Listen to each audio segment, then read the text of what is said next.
En este video tutorial trataremos el tema de la función lineal. En principio vamos a hablar de funciones en general y después vamos a hacer una descripción de la función lineal, que es la más sencilla función que tiene la matemática.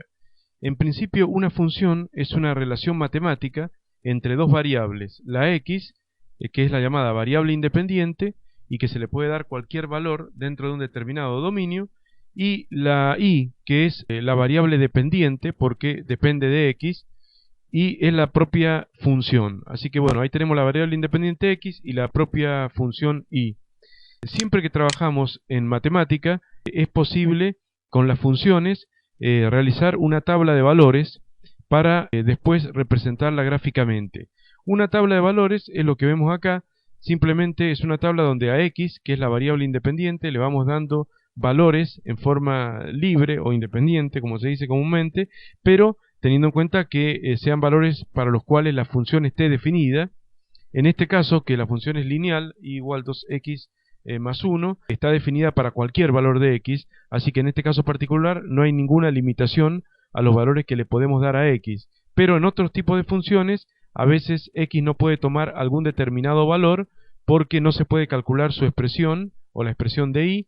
Esto es debido a que podría hacerse cero un denominador, o podría hacerse negativo un radicando de una raíz cuadrada, por ejemplo, y eso haría que algún valor real no pudiera ser tomado por la x. Pero bueno, yendo a este caso, que es el caso más simple de la función lineal, eso no ocurre. Le damos a x cualquier valor y vemos los valores que va adoptando la y. Por ejemplo, si x vale 0, lo reemplazamos acá y quedaría y sería igual a 2 por 0 más 1. Bueno, evidentemente 2 por 0 es 0, más 1, 1. Si x vale 1, 2 por 1, 2, más 1, 3. Si x vale 2, 2 por 2, 4, más 1, 5, y así vamos armando la tabla de valores. Bien, una vez armada la tabla de valores, muchas veces es necesario o se requiere de ser representada gráficamente a dicha tabla de valores o a dicha función, digamos, y para representar gráficamente la función se utiliza un diagrama de coordenadas cartesianas ortogonales, que son los ejes x e y. Se llaman coordenadas ortogonales porque los ejes son perpendiculares. En matemática, ortogonal es sinónimo de perpendicular. Así que los ejes son perpendiculares, como se ve acá. Bueno, el eje x, que es llamado el eje de las abscisas, porque se le llama así a los valores de la variable independiente en una función, la abscisa, se grafican en el eje horizontal, siempre creciendo hacia la derecha. De esa manera tenemos el 0 en el origen, y luego crece, como estamos diciendo, hacia la derecha, y hacia la izquierda estarían los números negativos, menos 1, menos 2, menos 3, etcétera.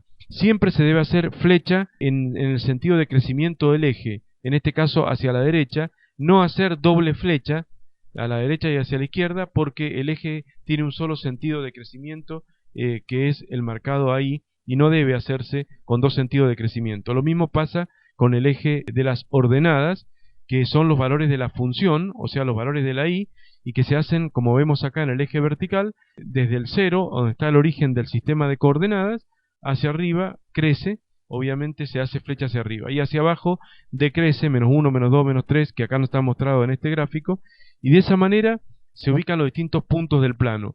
Cada punto del plano, por ejemplo este punto que está mostrado ahí, es el par ordenado 1, 3. Cada punto del plano está, digamos, representado analíticamente por un par ordenado.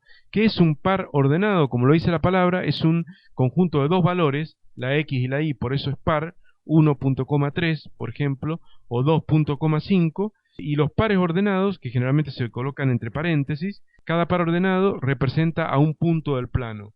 Como lo dice la palabra, el par es ordenado, o sea que primero va siempre la x y después la y.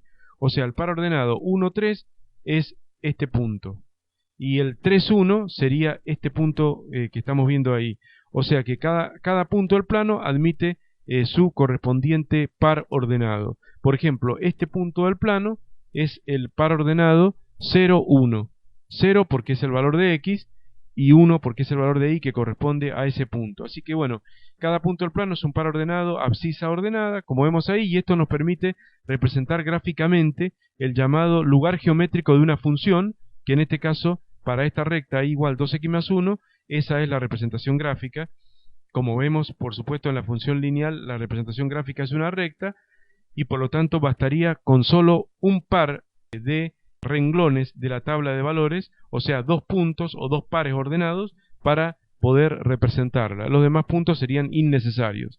Entonces tenemos, por ejemplo, el punto 0,1, que sería el correspondiente a este punto, el par ordenado 1, 3, 1 de X, 3 de Y, obviamente que sería este segundo punto de la recta, el 2, 5, como vemos acá en el tercer renglón de la tabla, sería este punto, bueno, el 3, 7 sería el otro punto, y como la X puede tomar todos los valores reales, y entre 0 y 1 hay infinitos números reales, también la tabla podría tener infinitos renglones, o sea, infinita fila la tabla de valores. Obviamente esto no es práctico llevarlo a cabo, pero esto es lo que me está indicando que hay que unir estos puntos mediante una recta, y los infinitos pares ordenados que satisfacen a la función, o sea, los infinitos pares XY que satisfacen a la función son gráficamente los infinitos puntos alineados que tiene esta recta.